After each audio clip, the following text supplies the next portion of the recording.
defending. I think it's like.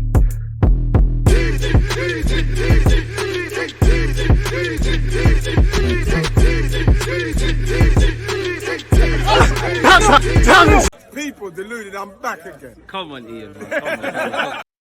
Thank you very much for that, Ian Wright. People deluded, I'm back again. As you can see above me, Arsenal 5, MLS All Stars 0, MLS All Stars 0, Arsenal 5. And it's perfect for the fans like myself in the United Kingdom who stayed up. It's perfect for the fans who traveled. They were entertained. We scored some great goals. We kept a clean sheet. Multiple players got game time. Obviously, we won 5-0. The only stain against this fixture is obviously Trossard had to come off injured. Let's hope for the best and prepare for the worst in that regards. We know in the aftermath of the Nuremberg game, Mikel Arteta spoke about Trossard picking up a knock. He clearly was over it, a bit like Jesus. You heard Jesus picked up a knock in training. Obviously, he's able to play and he's had to come off injured.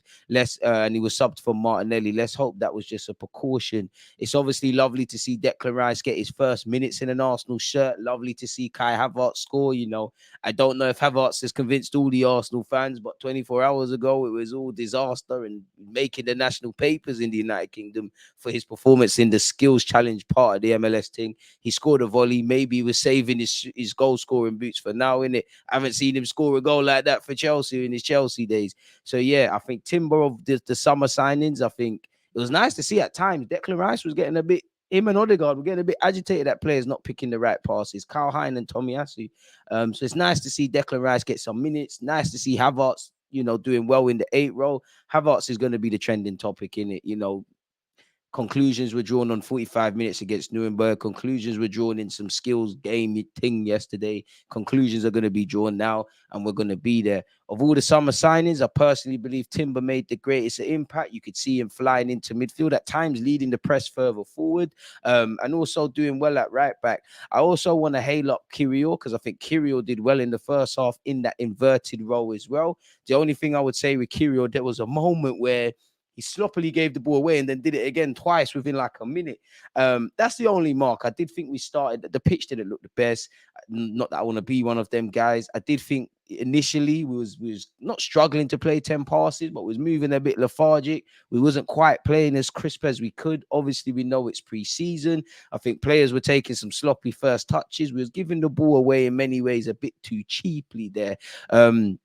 You know, obviously the first goal, I think Jorginho's involved. Obviously, the ball eventually falls to Saka. Saka kind of loses it. Jesus, whether that's a chip, whether that's a cross, whether there's a shot, who cares? It's in the back of the net. He's off doing his celebration. We're off to a good start with 1-0 there, which was probably our first real attempt at, you know, taking them on and creating a goal scoring opportunity.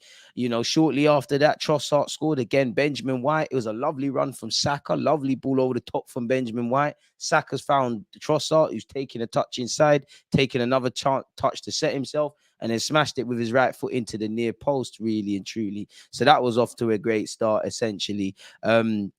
Who else scored? After that, obviously, Jorginho, if I remember correctly, early on into the second half, literally 30-odd seconds, Jorginho wins a penalty. Jesus wins a penalty. Jorginho steps up with his skip-hopped penalty technique, puts it into the back of the net. You know, I did think, you know, I think Jorginho had a good game. I think Kirill had a good game. I would say man of the match, if we could read into preseason, for me, it would have been Odegaard. The man's a wonderful footballer to watch.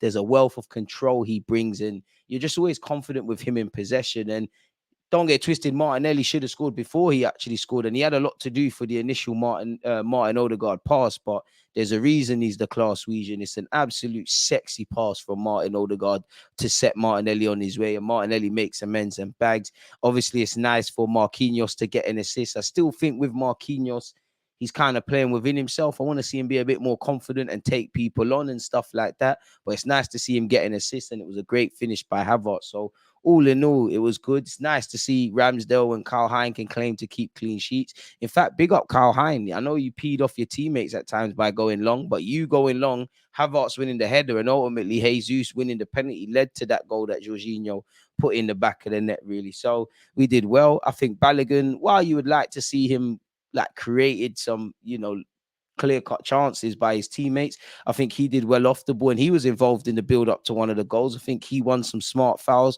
showing other facets in his game beyond goals, which you need to do in the Mikel Arteta system. You know, I did see why Arteta might be attracted with the Rice, Havertz, and Odegaard sort of system.